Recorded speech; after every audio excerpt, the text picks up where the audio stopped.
Atļaujiet man paprasīt, kas Latvijas draudzēs notiek ar atbildības uzņemšanos par savu rīcību un par saviem darbiem, runājot gan par draudzes locekļiem, vai draudzes lieto garīgas disciplīnas, lai vestu cilvēkus ārā no grēka, no maldiem, un, ja nepieciešams, lieto arī ļoti stingras, disciplinējošas rīkus, kurus Dieva vārds mums atļauj, vai pārsvarā notiek glaudīšana pa spalvai.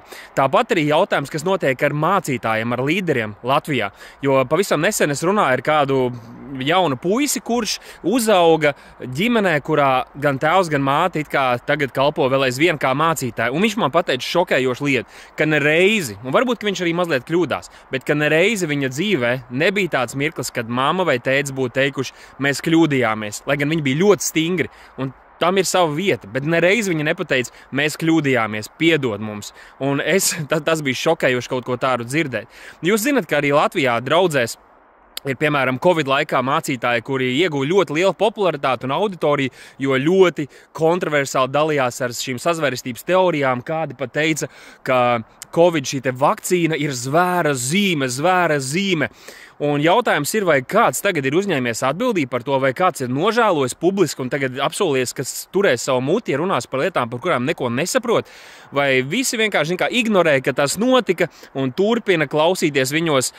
Tas bija varbūt svētais gars vai kaut kur jau kļūdās. Mēs visi esam cilvēki. Esam cilvēki, protams, ka mēs esam kļūdīgi, bet tad uzņemies atbildību. Kā ar tiem mācītājiem viens konkrēts ir tāds, kurš ir izmantojis savu draudzi, nevis lai sludinātu evaņģēliju, bet lai izveidotu savu politisko karjeru. Un mēs viņiem aplaudējam, mēs tur priecājamies, jā, viss ir forši, bet reāli viņš sūtīja un lika saviem cilvēkiem iet ielās, iet pie saviem draugiem, radiem, kā politiskos aģitētājus, lai tie nodarbotos ar balsu iegūšanu. Tā ir Dieva draudzes izmantošana mankārīgos nolūkos, vai kāds par šo ir viņu saucis, ir runājis, ir brīdinājis, ir pārmetis, ir norobežojies tamdēļ, vai viņš ir uzņēmies atbildību par šo? Nē, visi glaudi viens otram pa spalvai. Tāpat ir zinām par populāriem mācītājiem, kur ir meļi, maldinātāji, un visiem tas zināms ir naudu izspiedēja savas draudzes konferencēs, entākās reizes ik sūc un spiež tās naudas ārā, un neviens neko neredz, un nevienam nekas neinteresē, visi viens ar otru padraudzējas atklāti vai pa slepeno.